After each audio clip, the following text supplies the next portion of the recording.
चलोगे। Hello everyone, मैं विशाल यादव आप लोगों का the eagle defence and competitive classes में स्वागत करता हूं। जय हिंद बच्चों।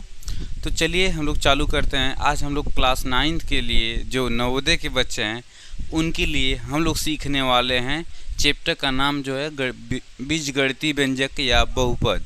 ठीक है, बीजगणितीय व्यंजक या बहुपद। ठीक है, तो देखिए आज हम इसमें क्या क्या सीखने वाले हैं, इन चीज़ों पे ध्यान देते हैं। सबसे पहली चीज़ क्या है, अगर आप हमारे चैनल पे नए हैं तो हमारे सेशन को लाइक कर दीजिए और चैनल को सब्सक्राइब कर लीजिए। ठीक है, तो चलिए हम लोग चल रहे हैं बाबू। देखो आज हम जो पढ़ने वाले हैं बीजगणितीय व्यंजक या बहुपद। बीजगणितीय व्यंजक या बहुपद।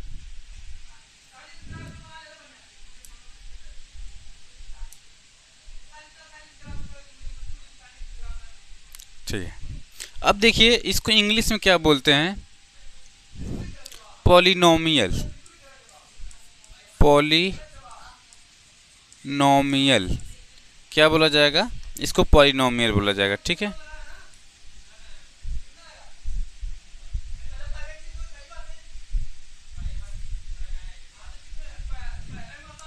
चलिए जो हमारा पॉलिनोमियल होता है, ध्यान सुनिएगा, जो हमारा पॉलिनोमियल होता है ये होता क्या है। तो सबसे पहले जो हमारा पॉलिनोमियल होगा इसकी वैल्यू फिक्स नहीं होती है, यह एक से अधिक अचर पर निर्भर करता है।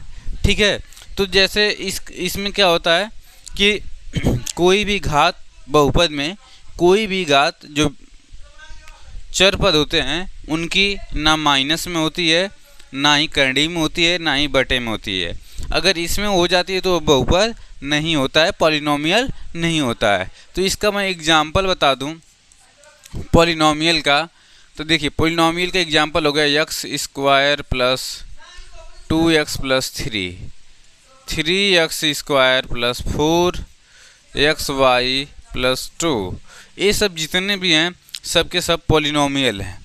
क्या हैं, पॉलिनोमियल। इसमें देखिए और भी बहुत सारे पॉलिनोमियल हैं, ये भी पॉलिनोमियल है। 3x हो गया, 4xy प्लस 2 भी हो गया, 9x प्लस 2, जितने भी हैं ये सब के सब क्या हैं, पॉलिनोमियल हैं। ठीक है, पॉलिनोमियल मतलब बहुपद। बहुपद मतलब जिसमें एक से अधिक पद हों और उनकी घात ना तो ऋणात्मक होती है, ना ही करणी में होती है, ठीक है, और ना ही भिन्न में होती है। तो उसे हम क्या कहेंगे, उसे हम बहुपद कहते हैं। क्या कहते हैं, उसे हम बहुपद कहेंगे। ठीक है, तो चलिए अब हम लोग आगे चलें। तो चलिए चलते हैं आगे। अब हम लोग पढ़ने वाले हैं बहुपद के प्रकार। क्या पढ़ने वाले हैं बाबू, बहुपद के प्रकार। तो जो भी छोटे बच्चे, मेरे साथी भाई बहन जो भी देख रहे हैं, अगर कोई भी परेशानी आती है तो कमेंट बॉक्स में कमेंट जरूर करें और हमको बताते रहें। चलिए जो बहुपद होता है, बहुपद को हम मुख्यतः 3 भागों में बांटते हैं। कितने भागों में बांटते हैं, 3 भागों में। तो चलिए देखते हैं कौन कौन से भागों में बांटते हैं। एक होता है हमारा रैखिक बहुपद। रैखिक बहुपद। दूसरा होता है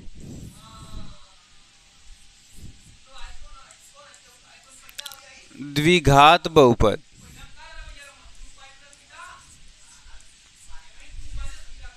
ठीक है, और जो हमारा तीसरा होता है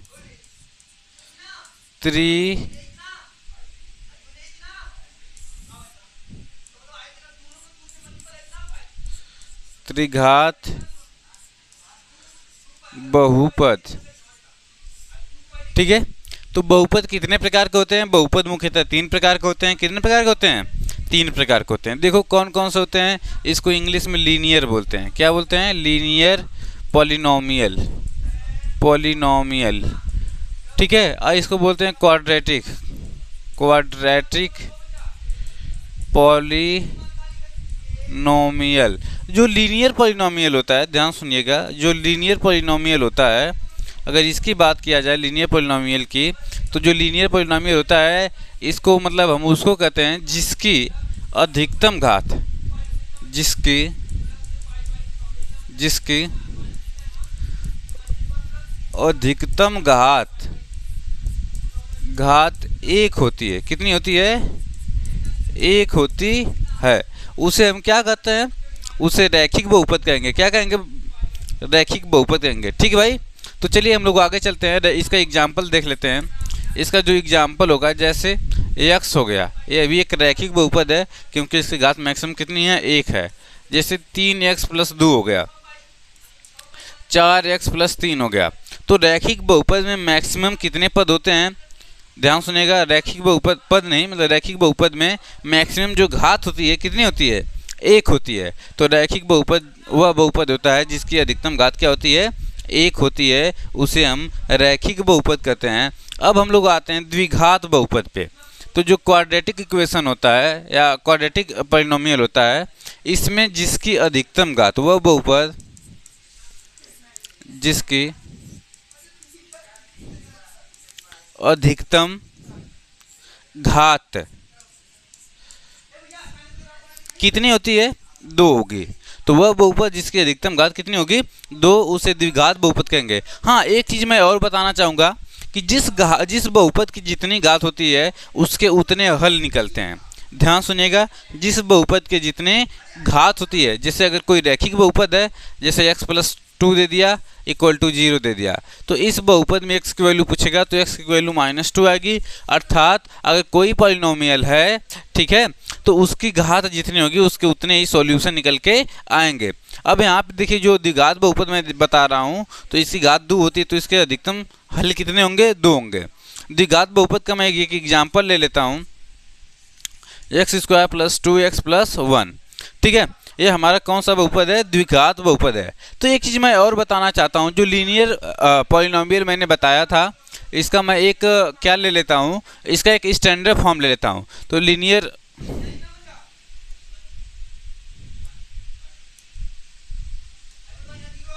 जो लीनियर बहुपद होता है, हाँ, जो लीनियर बहुपद होता है उसका जो स्टैंडर्ड फॉर्म होता है ax + क्या होगा? b होता है। ax + क्या होता है? b होता है। ये लीनियर बहुपद का क्या होता है? रैखिक रूप होता है। कौन सा रूप होगा? स्टैंडर्ड फॉर्म होता है। अब हम देखेंगे द्विघात बहुपद का।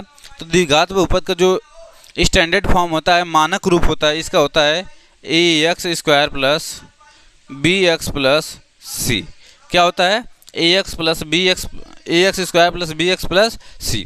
ऐसे ही जो त्रिघात बहुपद होता है, इसकी अधिकतम घात कितनी होती है? अधिकतम घात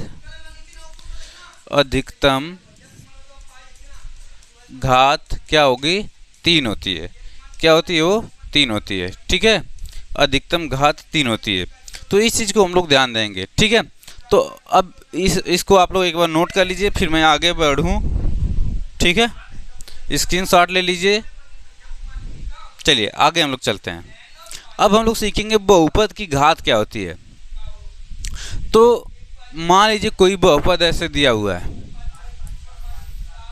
ax² + bx + c। ठीक है, तो एक पद की, इसके एक पद जिसकी घात अधिकतम होती है, घात अधिकतम होती है। क्या होती है? अधिकतम होती है, वही बहुपद की घात कहलाती है। वही बहुपद की घात कहलाती है। तो देखेंगे, जैसे अगर मैं कहूँ कि यहाँ पे बहुपद की घात कितनी है, तो 2 है। ऐसे ही मैं एग्जांपल लेता हूँ, 9x y³ 3 + 4x² + 2। इस बहुपद की घात कितनी होगी?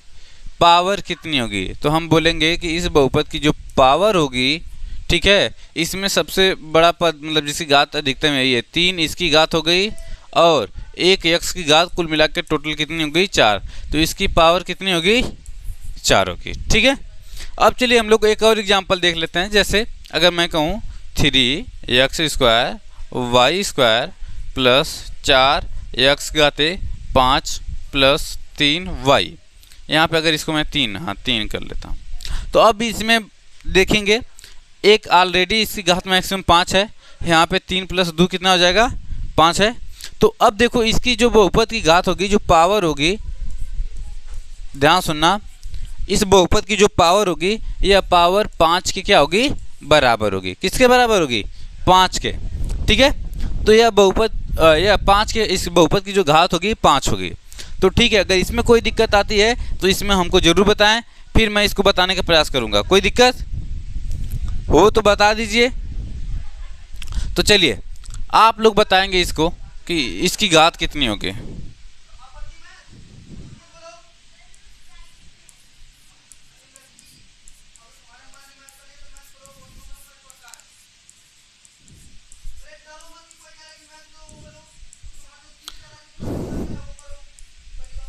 चलो इसमें आप लोगों को बतानी है घात कितनी है। यहाँ पे x की पावर 2 है, ठीक है, तो इसकी घात कितनी है। तो आप लोग कहेंगे देखिए सर एक एक पद की मैं घात निकालूँ, तो यहाँ पे घात कितनी है 6 है, यहाँ पे कितनी है 4 है, यहाँ पे कितनी है 2 है। तो सबसे बड़ी घात कौन सी है, 6। तो इसकी इस बहुपद की जो घात होगी, पावर होगी, पावर कितनी होगी 6 होगी। कितनी होगी 6। ठीक है, चलिए एक और मैं लिख देता हूँ। चलिए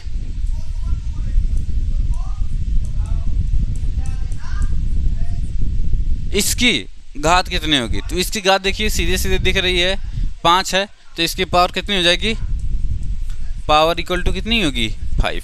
चलिए फिर नेक्स्ट क्लास में चलते हैं। हाँ, बहुपदों का योग तथा अंतर। तो now we will learn the how to add polynomial and how to subtract polynomial. ठीक है, लेट्स स्टार्ट। चलिए चालू करते हैं बाबू। देखा जाए बहुपदों का योग क्या होता है, how to we add the polynomial to each other. ठीक है, तो हम लोग देखेंगे कि कैसे हम लोग क्या करते हैं, योग करते हैं। तो सबसे पहले मैं 3x² प्लस 5x प्लस 2, अच्छा ये थोड़ा बड़ा हो जाएगा, एक मिनट बड़ा हो जाएगा ये। चलिए पहले तो मैं उन सारे विद्यार्थियों को बताना चाहूँगा कि जो लोग कक्षा 6 के स्टूडेंट हैं, 7 के स्टूडेंट हैं, 8 के स्टूडेंट हैं और जो 9 में जाने वाले हैं, जिनको जोड़, बहुपद का जोड़ या बीजगणित का जोड़ नहीं आता है, उनको मैं सिखाने वाला हूँ कि कैसे बीजगणित का जोड़ लगाते हैं। सबसे पहले अगर कोई चर पद मतलब वेरिएबल, सबसे पहले जानिए चर और अचर क्या होता है। तो जानते हैं हम लोग चर और अचर क्या होता है।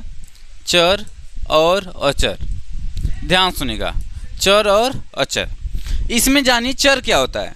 चर मतलब ऐसा x y a b c d, ठीक है, ऐसे टर्म्स जिनका मान बदलता रहता है, ऐसे टर्म्स जिनका मान बदलता रहता है उन्हें हम वेरिएबल्स कहते हैं। क्या कहते हैं, वेरिएबल। वेरी माने क्या होता है, जिनका मान बदलता रहता है, उन्हें हम वेरिएबल कहेंगे। अब आते हैं कांस्टेंट पर। कांस्टेंट क्या होते हैं, कांस्टेंट क्या होते हैं। तो कांस्टेंट की बात जब की जाती है तो कांस्टेंट मतलब अचर, जैसे जितने भी अंक होते हैं, 1 हो गया, 2 हो गया, 3 हो गया, 4 हो गया, 5 हो गया, 7 हो गया, 9 हो गया, तो ये सब क्या होंगे, अचर होंगे। क्या होंगे, अचर। तो यहाँ तक समझ में आया होगा। ठीक है, तो अगर मैं कहूँ कि जब किसी चर को अचर में जोड़ा जाता है, ध्यान सुनिएगा, जब किसी चर को अचर में जोड़ा जाता है तो उनके बीच में हम प्लस का चिन्ह लगा कर लिखते हैं।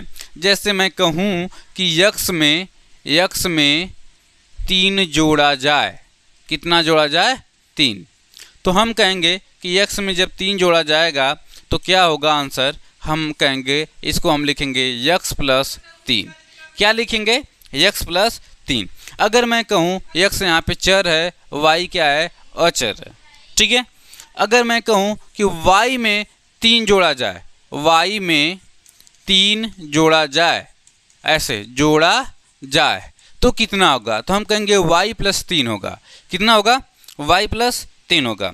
हम कहेंगे कि अगर 2x में, यहाँ पे 2 क्या है, इस वेरिएबल का गुणांक बोलते हैं, कोएफिशिएंट बोलते हैं। क्या बोलते हैं? कोएफिशिएंट बोलते हैं, गुणांक बोलते हैं। इसमें में अगर 4 जोड़ा जाए, क्या जोड़ा जाए? 4 जोड़ा जाए, तो इसको हम लोग लिखेंगे 2x + 4। ये तो जोड़ने की बात हो गई। अगर कहे कि x में से 3 घटाया जाए तो इसको हम लिखेंगे x - 3। y में से 3 घटाया जाए तो y - 3। 2x में से 4 घटाया जाए तो 2x - क्या लिखेंगे? 4 लिखेंगे। ठीक है, ऐसे ही हम लोग क्या करते हैं, इनको डिनोट करते हैं। अब हम लोग देखेंगे, अभी मैं बता ही रहा हूँ जोड़, तो इस पर ध्यान दीजिएगा आप लोग। ठीक है, ध्यान क्या क्या देना है इसको समझते रहिए। अब हम लोग सोचेंगे कि we are the fruit seller. ठीक है, हम लोग एक फल विक्रेता हैं। एक फल विक्रेते की तरह अब हम लोग बीजगणित सीखेंगे। कैसे सीखेंगे? थोड़ा सा ध्यान दीजिए, एकदम बढ़िया से समझ में आएगा, एकदम चौचक समझ में आएगा। ठीक है, तो ध्यान दीजिए। देखिए क्या है कि अगर हम कहें मेरे पास एक तरफ आम है, आम की टोकरी, और अमरूद की टोकरी, और सेब की टोकरी है। किसकी टोकरी है? सेब की। तो आप बताइएगा, अगर मैं आपको आम दूं तो आप किस टोकरी में रखेंगे? आम की टोकरी में, सेब की टोकरी में? तो आप आम की टोकरी में रखेंगे। अगर मैं आपको अमरूद दूं तो उसको आप किस टोकरी में रखेंगे? अमरूद वाले की सेब वाले में? तो अमरूद वाले में। अगर मैं सेब दूं तो आप किस टोकरी में रखेंगे? सेब वाले में। तो यही रूल बीजगणित में फॉलो होता है। अगर आप बीजगणित जब भी सीखें तो आप सोच लीजिए कि you are the fruit seller. क्या? आप एक फल विक्रेता हैं। तो चलिए देखते हैं बच्चे, अगर हम कहें कि यहाँ पे दे 2 आम, 1 मिनट, देखिए अगर मैं कहूँ 2 आम + 3 अमरूद + 1 सेब, इसमें आपको जोड़ना होगा 4 आम - 3 अमरूद + 8 सेब। तो आपका उत्तर क्या होगा? तो देखिए यही है हमारा क्या? बीजगणित है। क्या है? बीजगणित, अलजेब्रा। यहाँ पे हम चिन्ह लगाते हैं किसका? प्लस का। किसका चिन्ह लगाते हैं? प्लस का। किसका चिन्ह लगाएंगे हम? प्लस का। अब देखो ध्यान देना आप लोग, हम कहेंगे कि जोड़ना चालू करेंगे। 1 सेब और 8 सेब, कुल मिला के कितना? 9 सेब। कितना? 9 सेब। प्लस और प्लस क्या होता है? प्लस होता है। 1 + 1 - मैं थोड़ा सा चिन्ह बता दूं कि देखो जब प्लस में धन जोड़ा जाए तो क्या प्राप्त होता है? धन होता है। प्लस में जब माइनस जोड़ा जाए तो घट जाता है, घट जाता है। यहाँ पे क्या होता है? जुड़ जाता है। और चिन्ह किसका लगता है? इधर लिख लीजिएगा चिन्ह। क्या लिखेंगे? चिन्ह। तो चिन्ह प्लस का लगता है। जब प्लस में माइनस जोड़ते हैं तो घट जाता है, और चिन्ह बड़े का लगता है। चिन्ह किसका लगेगा? बड़े का। अगर माइनस में प्लस जोड़ा जाए तो चिन्ह घट जाएगा। क्या होगा? घट जाता है। और चिन्ह किसका लगेगा? जो बड़ा होगा। ठीक है, अगर माइनस में माइनस जोड़ा जाए तो जुड़ जाता है, जुड़ जाता है। और चिन्ह किसका लगेगा? माइनस का लगता है। किसका लगता है? माइनस का। तो चलिए अब हम लोग देखते हैं, हमने क्या किया? प्लस प्लस था तो प्लस में प्लस जोड़ते हैं तो जुड़ जाता है, और चिन्ह किसका लगता है? प्लस का लगता है। ऐसे ही यहाँ पे देखेंगे माइनस है, यहाँ पे भी क्या है? यहाँ पे प्लस है, यहाँ पे माइनस है। 1 + 1 - क्या होगा? आपस में घट जाएंगे। मैंने क्या बताया? 1 + 1 - आपस में घट जाएंगे तो ये घट के क्या हो जाएगा? कट जाएगा। ठीक है, फिर हम चिन्ह प्लस का लगाइए। यहाँ पे 1 प्लस है, यहाँ पे भी प्लस छुपा हुआ है। दोनों के आगे प्लस रहता है। अगर किसी संख्या के आगे कोई भी चिन्ह नहीं है तो उसके आगे क्या छुपा रहेगा? प्लस छुपा रहेगा। ठीक है, तो इनको हम आपस में क्या कर लेते हैं? जोड़ लेते हैं। तो हमारा हो जाएगा 6, क्या हो जाएगा? आम। ठीक है, 6 आम।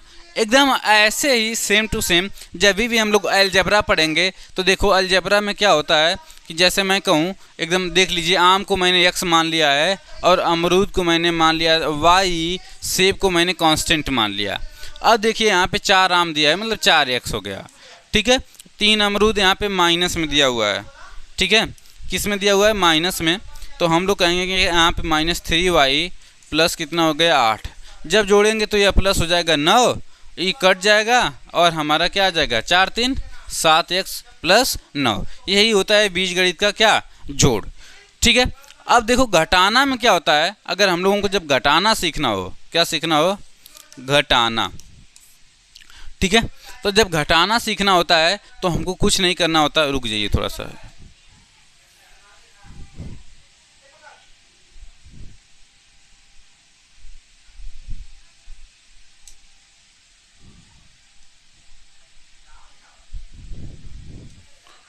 हाँ,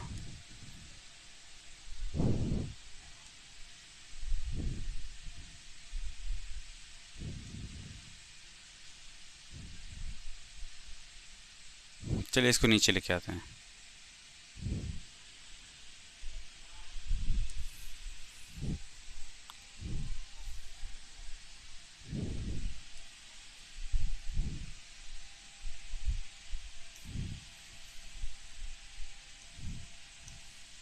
हाँ, अब देखिए हम लोग घटाना सीखेंगे। क्या सीखेंगे, घटाना। ठीक है, अब देखते हैं घटाना में क्या होगा कि नीचे के चिन्ह बदल जाता है। जब भी घटाना सीखेंगे, घटाना, तो इसमें माइनस कर लेंगे। यहाँ पे प्लस रहेगा तो माइनस, माइनस है तो क्या हो जाएगा प्लस। ध्यान सुनिएगा, प्लस रहेगा तो माइनस, और माइनस है तो क्या हो जाएगा प्लस। अब यहाँ पे प्लस छुपा है तो यहाँ पे क्या हो जाएगा माइनस। इस कंडीशन में वही वाला रूल फॉलो होगा। यहाँ पे माइनस है, यहाँ पे प्लस है तो घट जाएगा। प्लस माइनस में क्या हो जाता है, घट जाता है। चिन्ह किसका लगेगा, बड़े का। 8 बड़ा है तो चिन्ह माइनस का लगेगा। यहाँ पे क्या आ जाएगा 7 सेब आ जाएगा। ठीक है, अब देखते रहिएगा। अब यहाँ पे प्लस है, यहाँ पे भी प्लस है, तो 3 3 कितना हो जाएगा 6 अमरूद। कितने अमरूद, 6 अमरूद। चिन्ह किसका लगेगा, प्लस का। यहाँ पे माइनस, यहाँ पे प्लस, घट जाएगा तो कितना बचेगा, 2 आम बचेगा। और चिन्ह किसका लगेगा, जो बड़ा होगा। तो 4 बड़ा है, 4 के आगे किसका चिन्ह है यहाँ पे, माइनस का, तो माइनस का लग जाएगा। ठीक है, तो ये हो गया हमारा क्या, घटाना। तो अब हम लोग देखने वाले हैं बहुपद का गुणनफल तथा भाग। इसको हम लोग देखेंगे नेक्स्ट क्लास में। किस क्लास में देखेंगे, नेक्स्ट क्लास में। ठीक है, तो तब तक के लिए जय हिंद, जय भारत। फिर मिलते हैं नए एपिसोड में।